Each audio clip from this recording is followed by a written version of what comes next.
Ahora volveremos al autobús accidentado y explicaremos cómo usar las técnicas de triaje START. Do so. You can stand up and walk outside here over to the curb. Es importante agrupar a todas las víctimas leves fuera del autobús, dirigirlas a un lugar seguro y decirles que se queden ahí. Tan solo preguntando ¿quién puede caminar?, el rescatador ha conseguido catalogar a 9 personas como leves en cuestión de segundos. How are you two doing? You look okay. I need you guys to stick around to help me, so just wait right here, okay? Las personas sin heridas pueden ayudarnos a realizar los primeros auxilios que van a precisar los heridos. Esto forma parte del triaje inicial y asegura un rápido tratamiento. ¿Qué víctima llamará primero su atención? ¿El chico inconsciente? ¿El hombre cubierto de sangre? ¿La conductora del autobús que grita histérica? Como es imposible saber a primera vista cuál de ellos está más grave, debemos comenzar el triaje con la primera víctima que nos encontremos. El análisis de las víctimas comienza en el mismo momento en que la última de las personas que pueda caminar abandona la escena del accidente. El triaje START es simple y fácil de recordar. Tiene 3 pasos: RPM. Respiración, perfusión y estado mental. RPM. Cuando seamos los primeros en llegar al lugar de un accidente y tengamos varias víctimas, recordemos RPM. Ahora vamos a ver cómo usar estas recomendaciones para catalogar a cada víctima en menos de 30 segundos. El primer análisis es el de la respiración, porque es la función más crítica. Si el paciente no respira por tener la vía aérea obstruida, intentaremos liberarla. Para ello quizás tengamos que alinear el cuello, a pesar de que podamos provocar una lesión medular o agravar una ya existente. Si estamos solos, tan solo moveremos el cuello de aquellas víctimas que estén inconscientes y no respiren.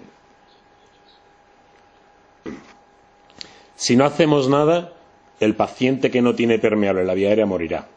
Si alineamos el cuello, puede que agravemos una lesión medular ya existente, pero es un riesgo que tenemos que correr. Si liberamos la vía aérea, quizás comience a respirar, y si la mantenemos abierta, quizás tenga una oportunidad de sobrevivir. Si no lo hacemos, no tendrá esa oportunidad.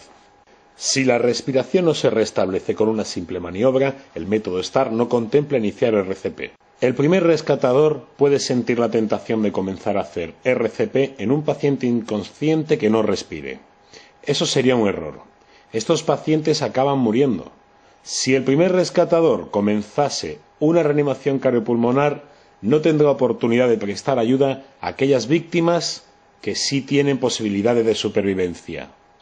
9 personas clasificadas como leves sin fallecido. Pasamos a la siguiente víctima.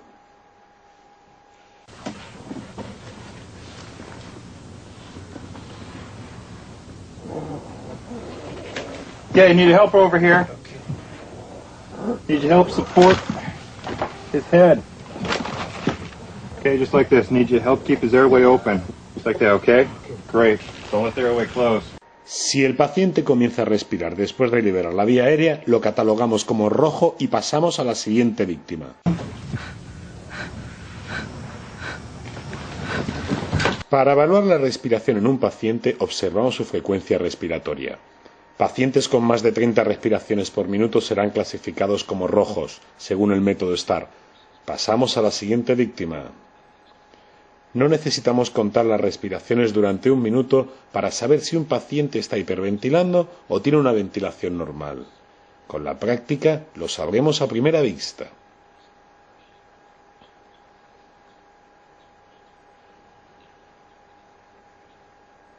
Si el paciente está respirando a menos de 30 respiraciones por minuto, pasaremos a evaluar el tercer y último paso, la perfusión. Vamos a hacer un resumen sobre la evaluación de la respiración según el método START. Si el paciente no respira, alineamos y liberamos la vía aérea. Si sigue sin respirar, es catalogado como fallecido. Si comienza a respirar, es catalogado como rojo. Pacientes que sí respiran, pero con una frecuencia superior a 30, son catalogados como rojos. Si la frecuencia respiratoria del paciente es menor de 30, Pasaremos al siguiente paso, la perfusión.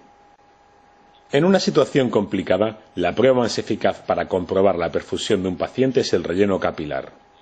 Para ello, presionamos sobre una uña del paciente, liberándola inmediatamente. Si la piel bajo la uña vuelve a recuperar su color rosado en menos de 2 segundos, la circulación es correcta. Si necesita más de 2 segundos, este paciente será catalogado como rojo y pasaremos a la siguiente víctima. El pulso radial también nos indica una volemia correcta. Si no encontramos pulso radial, probablemente la presión sistólica haya bajado de 80. Tendremos que elevar la pierna del paciente para garantizar el riego al cerebro, corazón y pulmones, y el paciente es catalogado como rojo.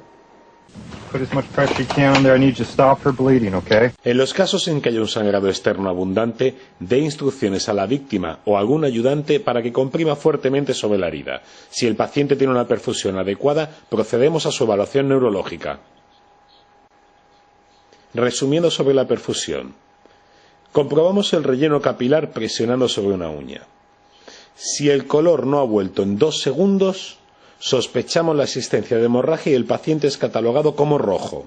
Elevamos el miembro y, si es necesario, controlamos la hemorragia. Si el paciente tiene una perfusión adecuada, el relleno capilar será menor de 2 segundos.